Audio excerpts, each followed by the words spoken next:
गौरवाणी प्रचारिणे निर्विशेष शून्यवादी पश्चादर्शतारिणे नमस्ते सरस्वती देवे गौरवाणी प्रचारिणे निर्विशेष शून्यवादी पश्चादर्शतारिणे श्री कृष्ण चैतन्य प्रभु नित्यानंद श्री अद्वैत गदाधर श्रीवासादि गौरभक्त वृंद जय श्री कृष्ण चैतन्य प्रभु नित्यानंद श्री अद्वैत गदाधर श्रीवासादि गौरभक्त वृंद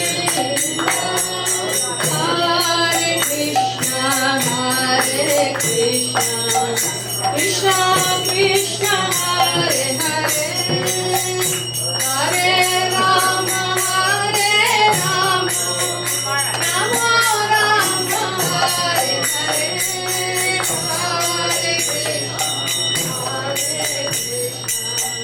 कृष्ण कृष्ण हरे हरे हरे राम राम राम राम हरे हरे हरे कृष्ण कृष्ण कृष्ण हरे हरे हरे राम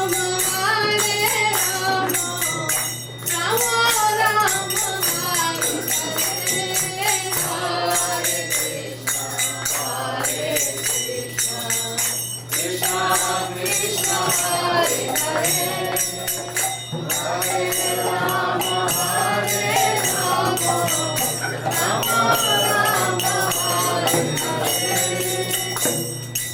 हरे कृष्ण.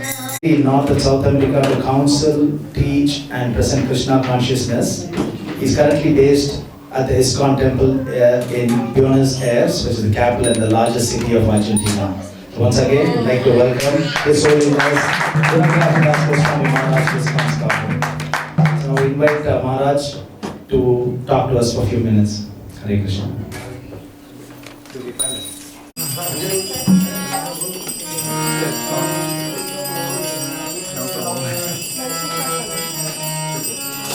जय Radha Madhav Kunj Bihari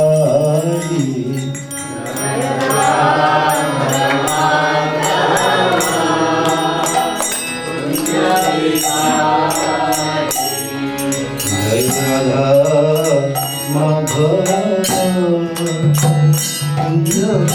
Kunj Bihari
Bhagavate Vasudevaya. Om Namo Bhagavate Vasudevaya. Om Namo Bhagavate Vasudevaya. Om Namo Bhagavate Vasudevaya. Om Namo Bhagavate Vasudevaya. Om Namo Bhagavate Vasudevaya. Yatamam Prabhadyante. Konstantaiva Bhajamyaham. Manavardante. Manushya Partha Sarvashaha.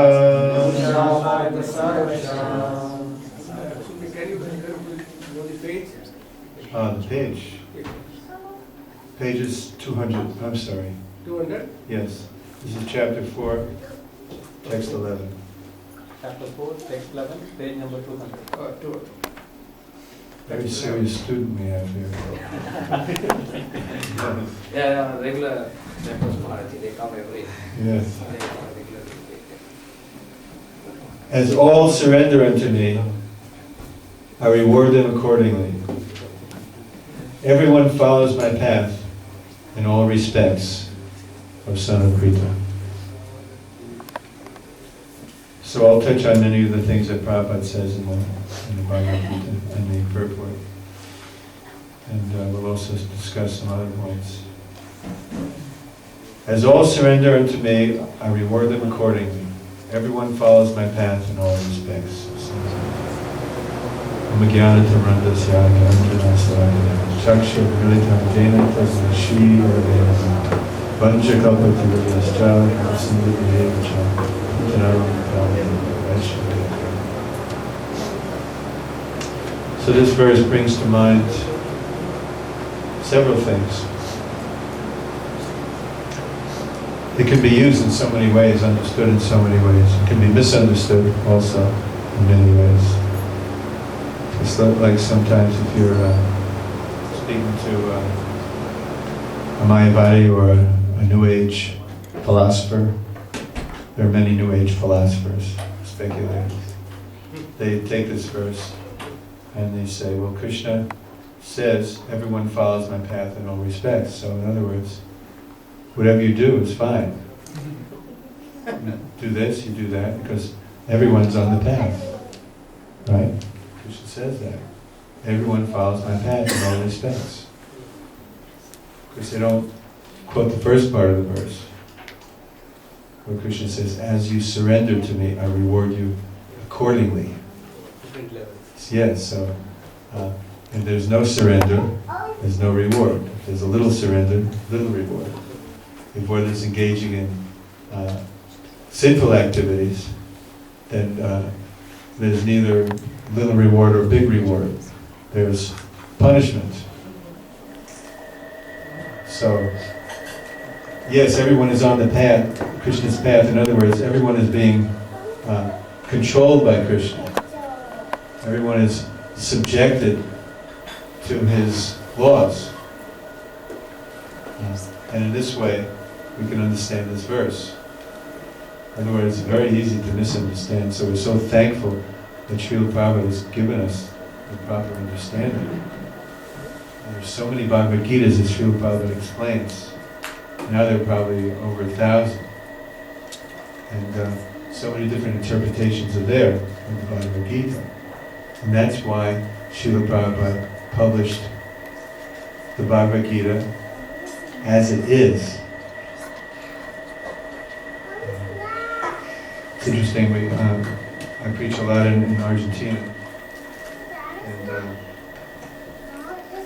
And also here I've heard people say this. I've read your book, as it is, right? As it is. That's what they call it, as it is, because they think that the translation for Bhagavad Gita is as it is.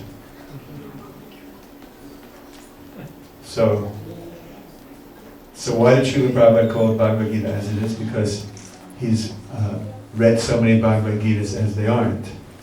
And he wanted to emphasize that point. This is the actual Bhagavad Gita. Literal translation, the proper understanding. And so, by having that proper understanding, people become devotees of Krishna. Because that's what the Bhagavad Gita is meant to do. Make devotees. And we could see, I was so happy to see the center here.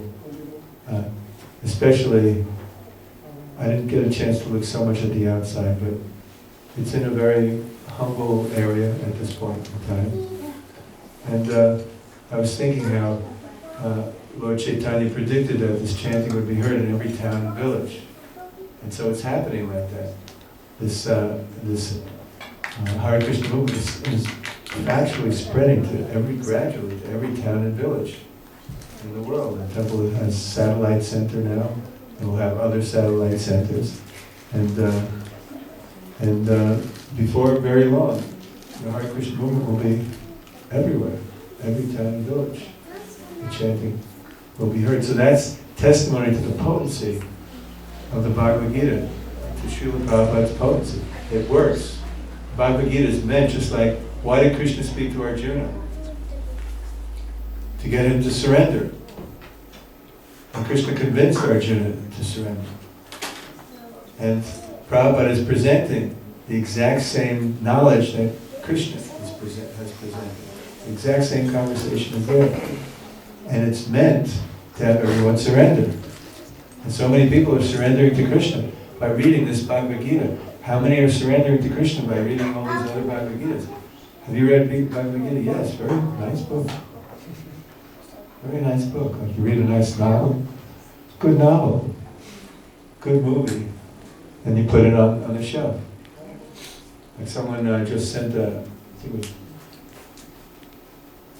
someone just sent a notice that a big producer is taking some information from the Ramayana and is going to do something with it. I forget the details. But it's not going to be the Ramayana that presents Lord Ramachandra as God, and who knows what the result will be. Hanuman will appear in some way, shape, or form, and people will think, well, that's very nice. But they're not going to surrender to Lord Ram, they're not going to surrender to Krishna, because they're not getting the proper understanding. Not just the proper theoretical understanding, but the proper practical understanding of how to to get from the point of being a conditioned soul with so many anarthas that we have to the point of being absorbed in Krishna prema. So the proper understanding must be there, and the process. Of course, we know that Lord Chaitanya came to give the process and set the example what it means to be a devotee.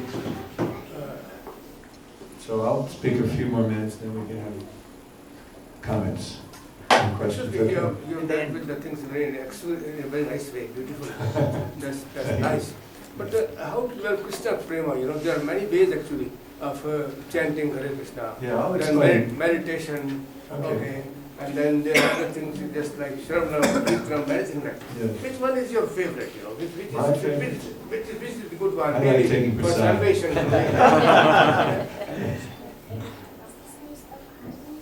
Okay. Okay, that's okay, no problem, it's fine. Okay.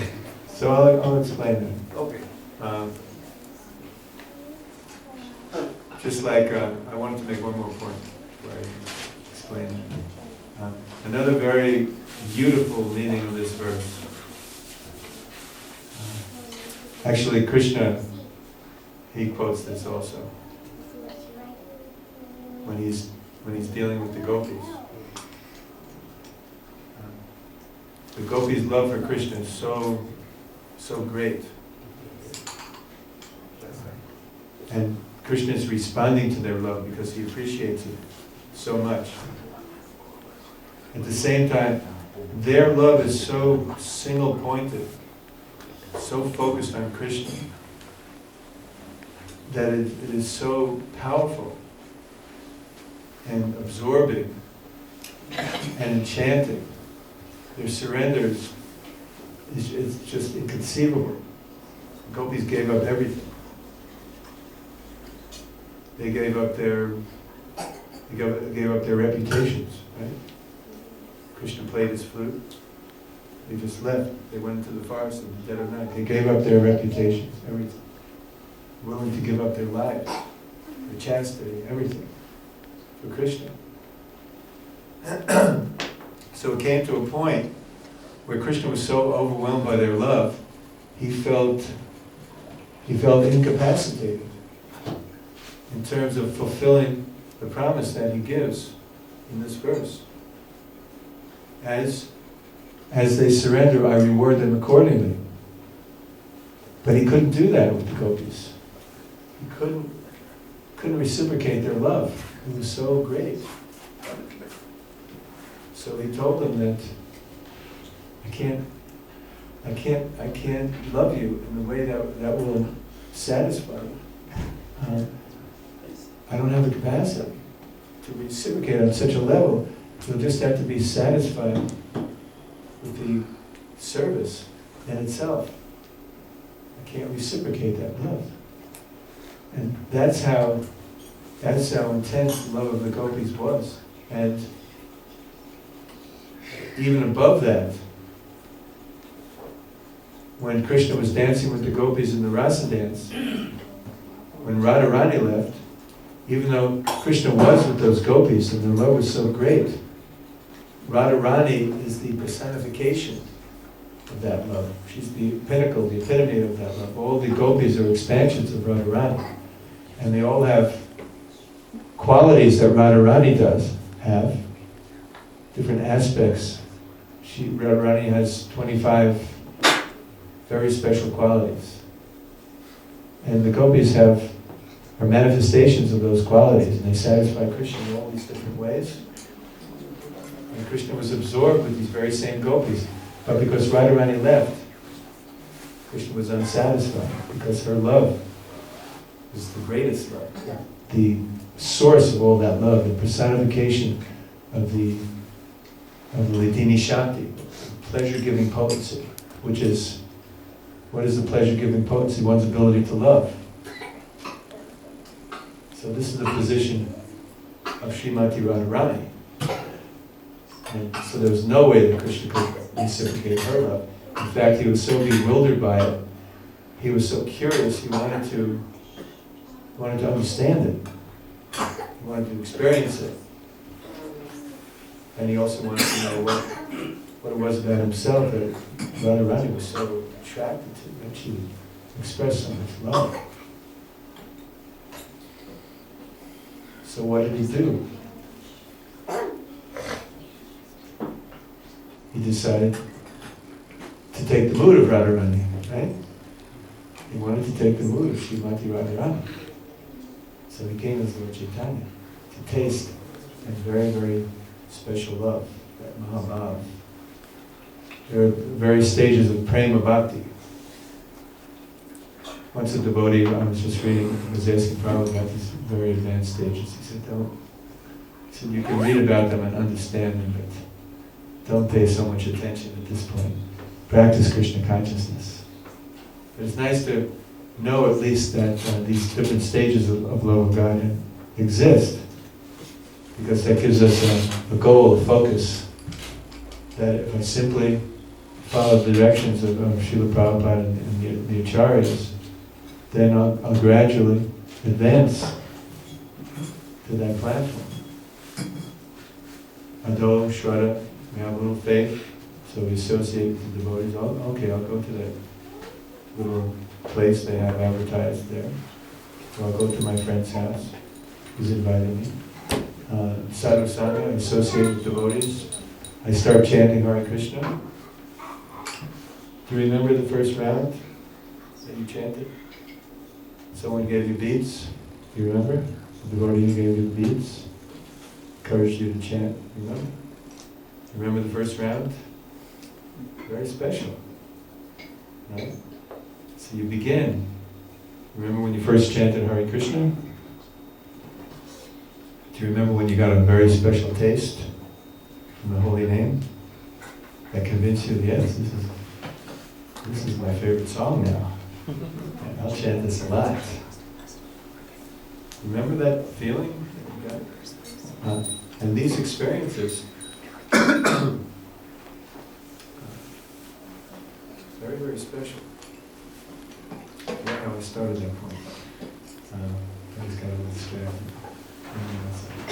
How do we start that? Oh yes, Ado, Shraddha, going up to the stages of prema, right? Sadhu Sangha, Bhajana Kriya, chanting Hare Krishna, right? Associating with devotees, and doing what they do. I'll try this out, I'll try that out. I remember at first when I went to the temple, Srila Prabhupada was there, and the devotees were bowing down, but I wasn't ready to bow down. I was thinking, well, maybe I'll get I'll wait till I get some, sure.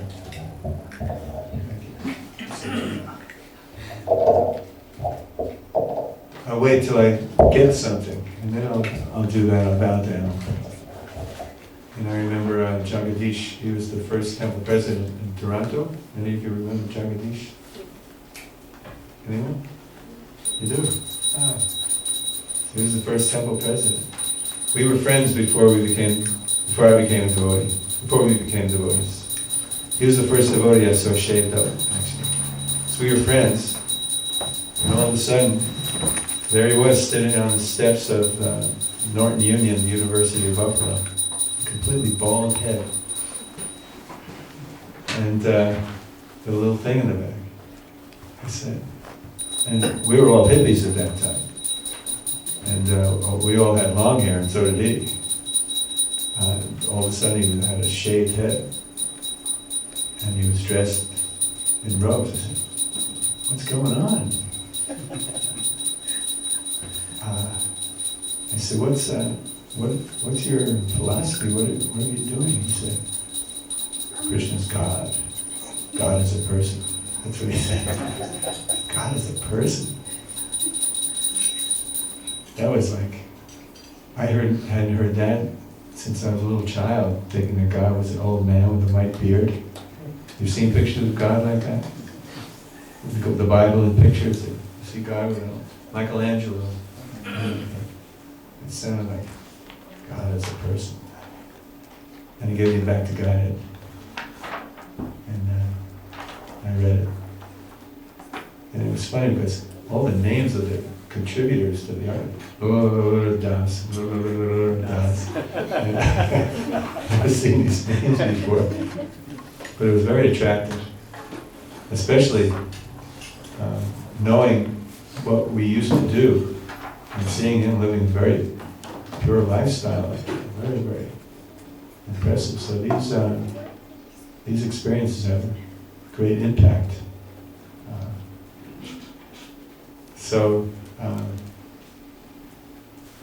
Coming to the stage of practicing Krishna consciousness by this nice, good association gives us shelter, gives us faith. I saw that the devotees were happy and disciplined at the same time. A very nice combination. Very nice combination.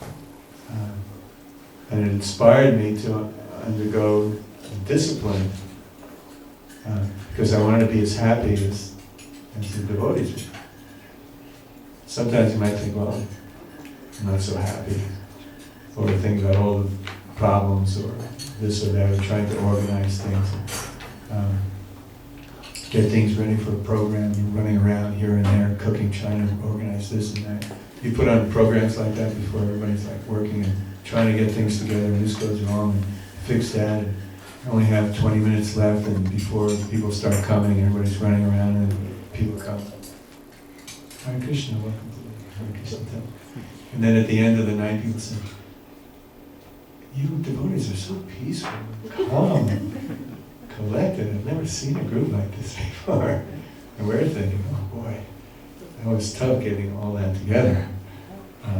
But the anxiety we go through and the frustration we go through is nothing at all compared to what people in the material world under the influence of the modes of material nature are going through. They're suffering so much. And I know for me it helps me to always think back at where I've come from in order to appreciate what Prabhupada's given us, and also in order to appreciate where I've come from and not be so frustrated by the little things that happen or the little obstacles. Just seeing how far by Krishna's mercy we've been able to progress. So it's nice thinking like that. And so now we're practicing Krishna consciousness. This is Bhajana Kriya, it's called. Right? You studied this? And so by practicing like this, we're becoming free from our anarthas. Right? Artha means something of value. Anartha means something that has no value. So what's an anartha? Who can give an example of an anartha? Unwanted stuff. Who can give an example? What's an anartha? Anartha means something which is not to the point, useless, worthless. Right. So who can give an example? Very good.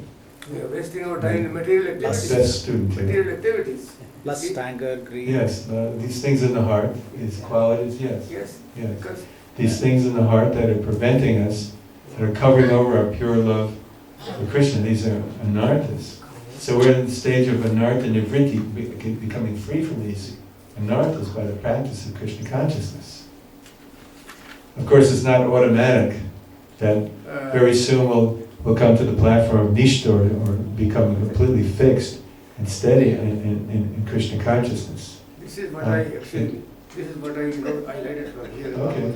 Good. This is 6 over 15. Yunyanei sada atmanam yogi viyat mansa. Shanti nirvan parma matsthana adhikasti. You know Ajamil? I know it. During Prasad, you can talk with Ajamil. He likes to talk a lot. No problem. Because you are telling me I'm a sporting child. You see, you're telling us in a very good way. Okay, Thank you very much. So nice. Okay, so there's something else that's very nice that Vishwanath Chakravarti Thakur explains. That we're in the stage of anartha nivritti, but it's not automatic. Like some people have the philosophy that automatically you go up, next life you go up, and you go up. But we know that, and we shouldn't take for granted that, well, I'm Krishna's devotee, he will protect me, he will bless me.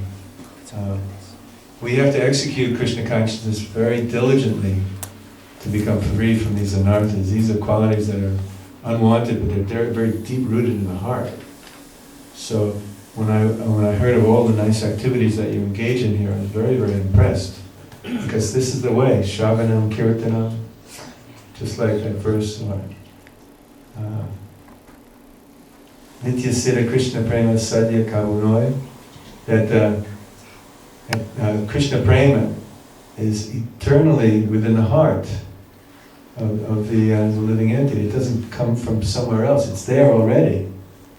Shravanadi Sudha Chite Koraye Udoi. So by hearing and chanting,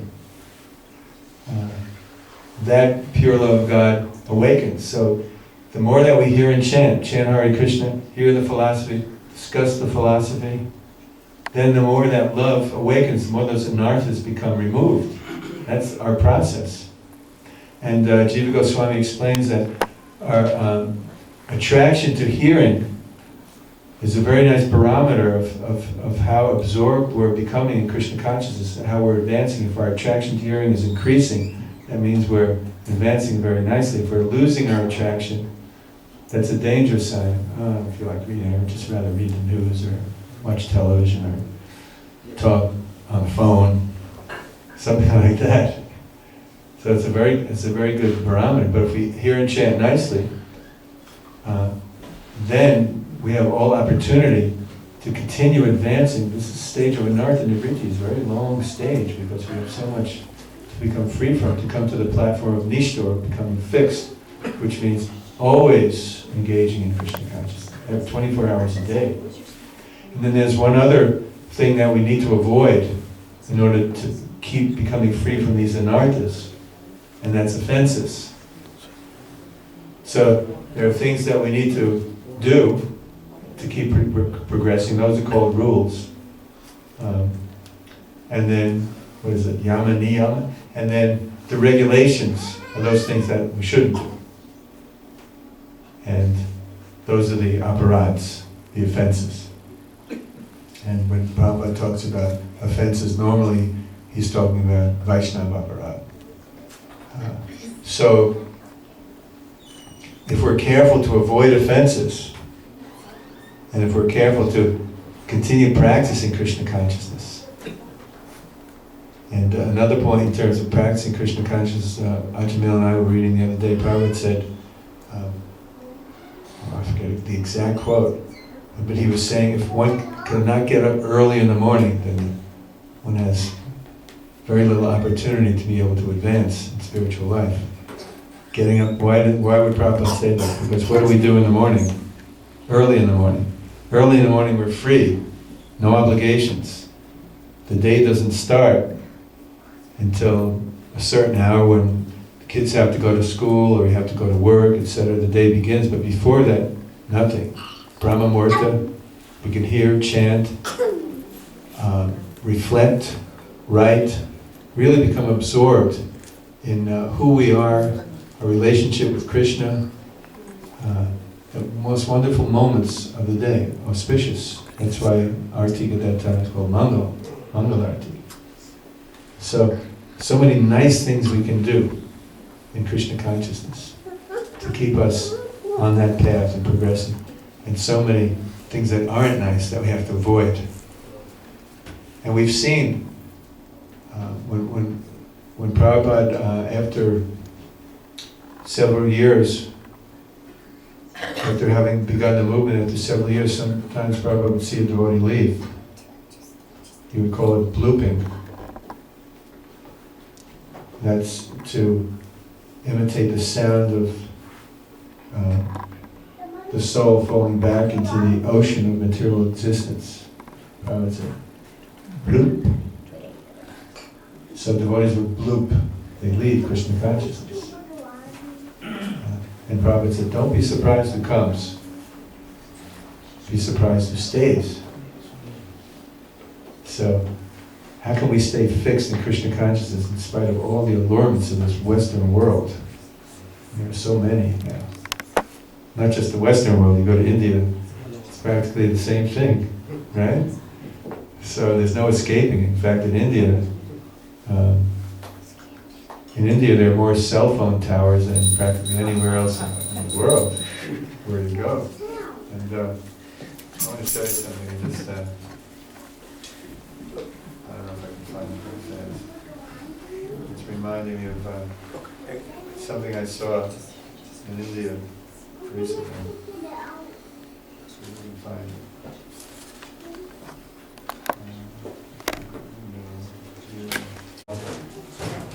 The West and the East are meeting now in terms of all this technology, all these allurements. Can you see? This is a typical sadhu in India. He's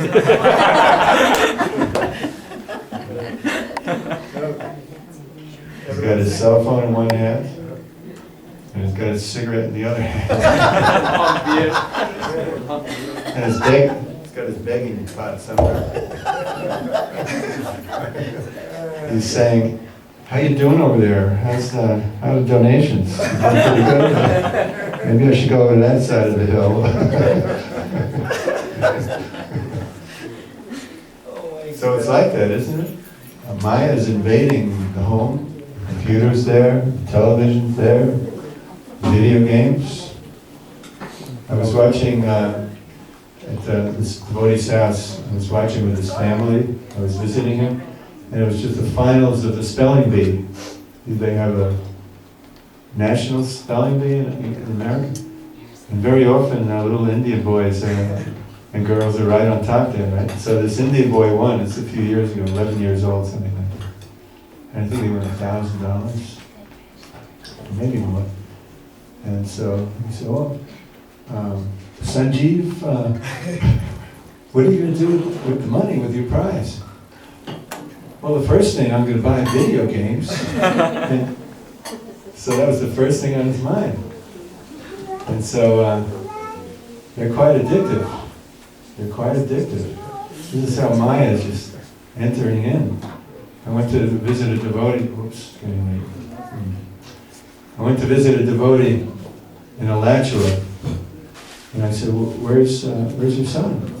Because I know his son. "Oh, he's in his room." "What's he doing?" "Playing his video game." I said, "He hasn't come out to say, oh, no, he spends as much time as he possibly can in his room." "You don't do that, do you?" Okay. So I said, "Well, can he come out?" "Well, I'll try to get him to come out." So he came out, of course, said hello. I said, "What are you doing?" He said, "Oh!" And he said, "Playing my video game." You know, when you ask a child about something they're really excited about, they just light up. I started describing it, it's Xbox, something or other. I said, "Well, let me check it out. I never saw a video game." "Yeah, come on in." So I went into his room, big mess. The only thing that was really in good shape was his computer with all his controls and everything. And so I said, "Well, show me what you do." So he turned it on, and he said, "Well, as soon as you go on, people join you, you get on a team because you're on the internet and other people, and then you're shaking your head too much."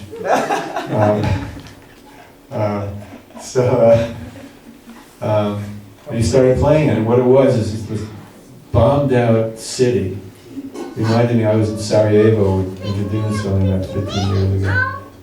Just looked just like a bombed out city, and he said, "Well, we're the good guys, and our job is to kill all the bad guys and make sure that we don't get killed." I said, "Well, what if you get killed?" He said, "Oh, we just get up again, but we lose a point or something like that." So he's got his team, and he started getting into it. Bam, bam. I said, how often do you do this?" He said, "Well, how often do I not do it?" He said, "I do this as much as I can." And his parents were saying that he lives in his bedroom playing this game. So his environment is he's living in a bombed out city, trying to kill people and trying to not get killed. This is how he spends hours and hours every day. Whereas what is his alternative? To live with Krishna, worship Krishna, chant Hare Krishna, do all these wonderful things to live in the spiritual world. But he's telling us, even though lives in the family of wonderful devotees, because he was exposed and influenced, this is what happened. This is what happens to our children, this is what happens to many of the adults as well. The influence is so powerful, so strong. So to remain on that platform, Bhajana Kriya, and anartha nivriti, becoming free from these anartha, these unwanted things, continue progressing and not falling back. It requires doing exactly what you're doing, associating as much as possible with as much free time, with your free time as much as possible. And it's so nice to see a congregation of devotees absorbed in this way. It really is. It's not normal. I've traveled all over the world, and there's some communities that are doing like this. But not many. It's very difficult to maintain this platform. Come to this platform of association, of hearing and chanting. Very difficult to maintain it. And the fact that you're doing that is it's a great testimony to your sincerity, your devotion, and it's the most wonderful thing for your children as well. They'll always remember this. Children are so impressionable as they're growing up. I still remember some of the things I used to do and some of the things I used to sing. I wasn't brought up chanting Hare Krishna, I was brought up singing so many other things. I still hear them once in a while in my brain, all these nonsense things. So it's so important for the kids that are becoming so active in the temple now. They're practically running things, and they're not kids anymore, right? Like Ajamil Prabhu thinks of Kesha as a kid, right? Because I knew him since he was a kid. Or just like when my mother was alive, she would think of me as a little kid. You know, make sure you button your jacket and take care of yourself. Be careful. But these kids, they're adults now, and they're the ones who are passing the baton to run the movement after we leave. So giving them a wonderful experience in Krishna consciousness is the greatest thing you can do. And we can't give them a wonderful experience unless we're within that same experience. So what you're doing is so wonderful, and I'm really happy to be able to be a part of this. Nice. So when he grows up, he'll continue giving donations, right? He's getting such a taste from putting the money in the box. Okay, we're running out of time, so I'll stop there. Thank you very much. Thank you.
Hare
Krishna Krishna Hare Hare Ram, Hare Ram, Ram Ram, Hare Hare.